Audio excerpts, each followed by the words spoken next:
Oh my gosh, so good. Hi everybody, welcome back to Marie's Kitchen. I'm so glad you're here. Today we're making peanut butter cookies. These are soft and tender and have so much peanut butter flavor. I can't wait for you to try them. Let's get started.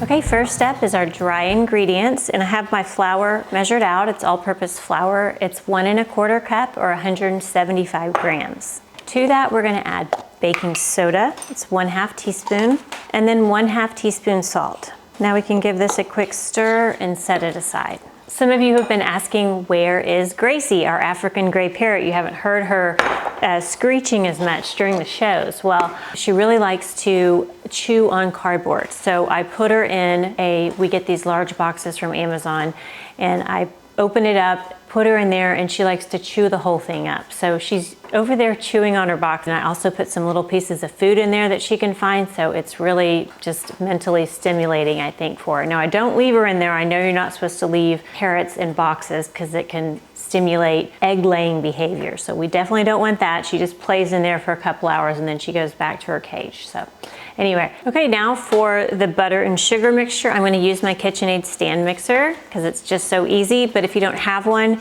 you can cream the butter with hand beaters in a bowl. Don't worry, it's the same thing. So I have 1/2 cup or 1 stick or 113 grams of unsalted butter. And you can use salted butter. You just wanna leave out the salt that we added to the dry ingredients. Now you do want your butter nice and soft. It's gonna be a lot easier to cream that way with the sugar. So I always like to just get out the butter in the morning if I know I'm gonna be making cookies, and then it's nice and soft by the time I need to use it. Then to that, we're gonna add 1/2 cup of light brown sugar, and then 1/4 cup of white granulated sugar. We'll add that in. Now I'm gonna give this a quick spin before we add the peanut butters.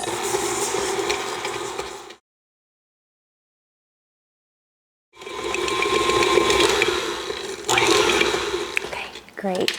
Now we can add our peanut butter, and this is a smooth, creamy peanut butter like Skippy or Jif, or I have this H-E-B brand. This works as well. You want to use a creamy peanut butter like this, not the natural kind that separates. That won't work in this recipe. Okay, so we'll go ahead and add that. 3/4 cup peanut butter. And this is 1/4 cup more than many recipes, which only include 1/2 cup. So this has great peanut butter flavor. Now we can cream the peanut butter in with the butter and sugar.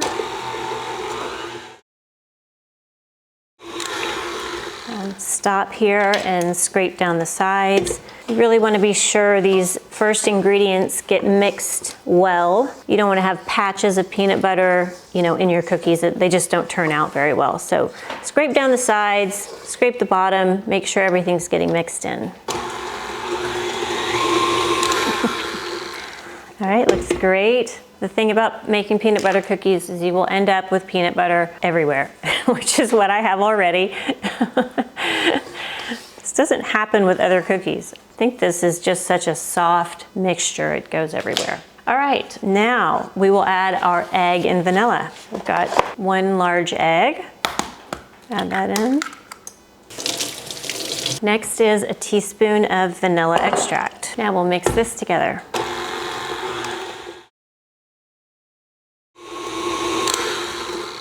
Scrape down the sides and then give it one more mix. You don't want to beat the eggs for a long time because that can create kind of that souffle effect where the dish rises, the cookies rise, and then they sink. So you don't want to whip a lot of air into those eggs, just mix to combine. All right.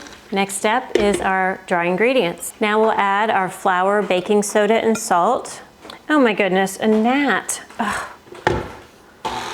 Are you having gnats and fruit flies in your house? I mean, this is what summer, it's the one thing that bothers me is the fruit flies, the gnats, and the bugs. And I will show you one tip I do have for catching a lot of those gnats and fruit flies.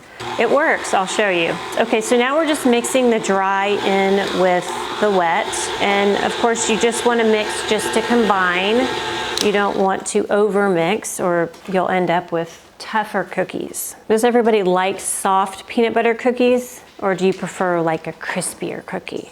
Let me know in the comments. If you like a crispy version, I can do that too. Lately, I've been trying a lot of new cookies because I'm making cookies every week for an organization called Mobile Loaves and Fishes. And what they do is they have food delivery trucks and they take it to the homeless throughout the week, and they like to send homemade cookies. And I just think that's so special that people who don't have a home can still have homemade cookies, because there's just something about a homemade cookie that just hits different. So, been trying out a lot of new cookie recipes lately, and if you have requests, please send those along in the comments. I would love to hear from you, and hopefully the people who are enjoying these cookies are enjoying the variety. Okay, this looks great. We've got our batter here. Now we can take this bowl that we use for the dry ingredients and move our batter over here. You know, I did test these cookies. I've probably done it about 6 times, and each time made little modifications to try to make it better. It's surprising. Peanut butter cookies are surprisingly finicky, and I think the reason is because the peanut butter, you know, acts almost like butter. So you're getting a very, very soft dough, and it's a little bit unpredictable. But as long as you use the right amount of flour, of course, so measure, if you have it, 175 grams, or just carefully measure your 1 1/4 cup. And then in addition to using, you know, measuring carefully, using the right amount of peanut butter and flour, the next thing we're gonna do is chill the dough. So we'll chill it for about an hour. Maybe that seems like a long time, but you can clean up your kitchen, maybe do some laundry, take a break, and then we'll come back and bake these cookies. Do you wanna see how many changes I've made to my recipe? Look at this. Can you see all the crossouts? Crossouts everywhere. Each pen color was a different round of cookies. Oh my gosh. So many peanut butter cookies in the house. Okay, we'll take some plastic wrap. Gonna put that over the dough. We'll put this in the refrigerator, and I'll see you back in an hour. Real quick before we start baking the cookies, I did want to show you my tip for trapping fruit flies and gnats and other bugs. It's really cool and it's easy to use.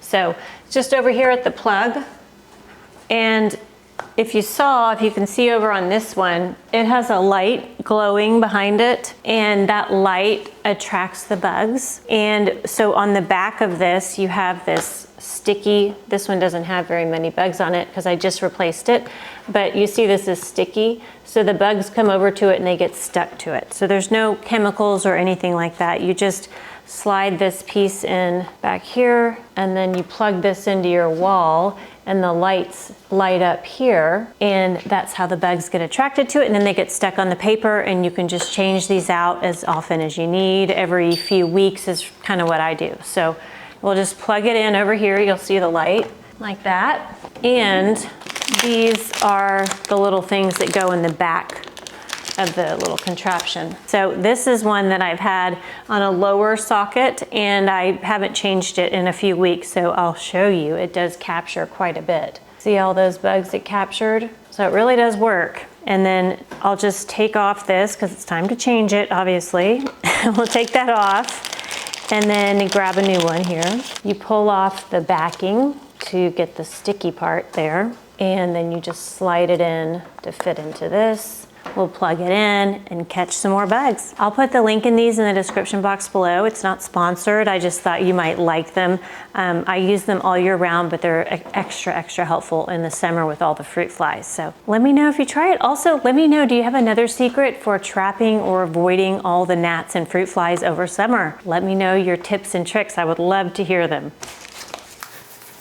All right, it's been about an hour, so I got the dough out of the refrigerator, and now we can make our cookies. I'm gonna use about a 1½ tablespoon cookie scoop. This is the OXO brand, and I really do like it. I'll put a link in the description box below if you're interested. It's so helpful to make evenly sized cookies. So you can see the dough is still nice and soft, so it's easy to scoop. And we're gonna do about 9 per pan, so you wanna leave a couple inches between each one.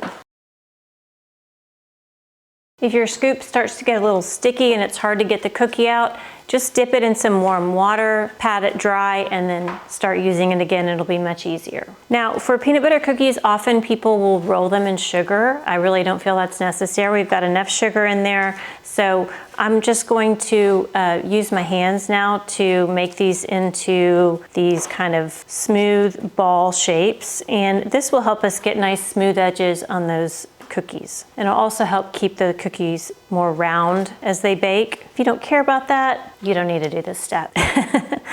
And now for the trademark crosshatch on peanut butter cookies, you're just going to take a fork and press gently down and then gently down the other way so you make this crosshatch. So go one direction, I think that's about 90 degrees, and then do another one. You don't have to press too hard. If you do, it gets a little more sticky. If it does start to get sticky, you can just wipe off the fork and that should help. So you can see these are all got those little cross hatches there. Looks great. Now this is going in the oven at 350 degrees and we're gonna cook it for about 11 minutes. And depending on how hot your oven is, you may do 11 to 13 or you may do more like 9 to 11. My oven runs a little cool, so I do more like 11 to 13 minutes. And that's just until the bottoms of the cookies are a little bit golden, the edges are a little bit golden. The cookies still will be very soft after baking, so all we're gonna do is take them out, let them sit on the pan for at least 5 minutes, and they'll firm up as they cool. So don't worry if they feel really soft right out of the oven. All right, into the oven.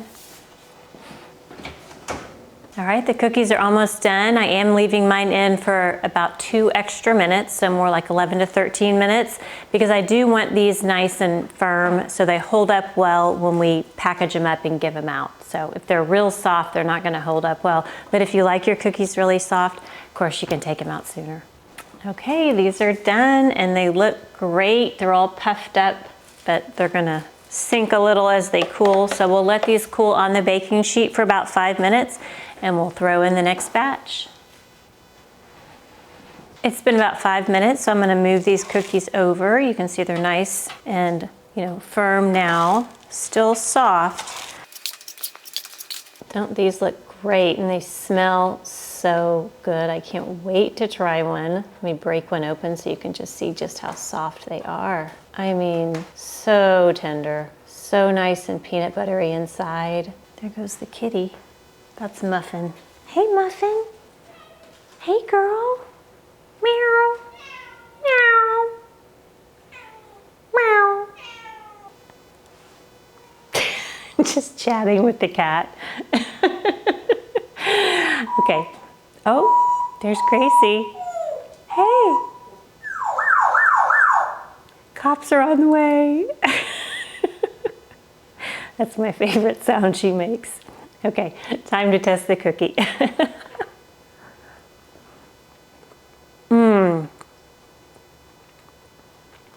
Oh my gosh.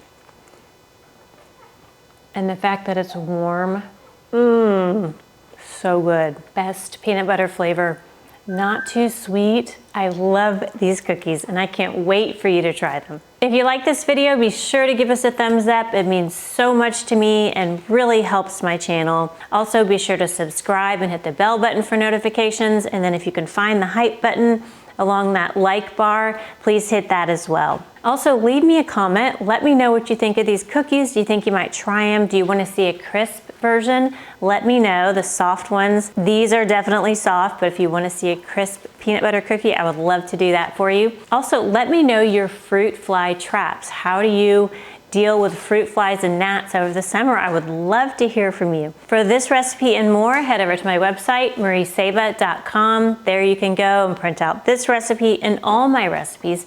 And if you like, put them in a notebook and make your very own Marie's Kitchen cookbook for free. My goal is to give you some really easy recipes that turn out great every time so you can build some confidence in the kitchen and feel really inspired to share good food with people that you love. From my kitchen to yours, thank you.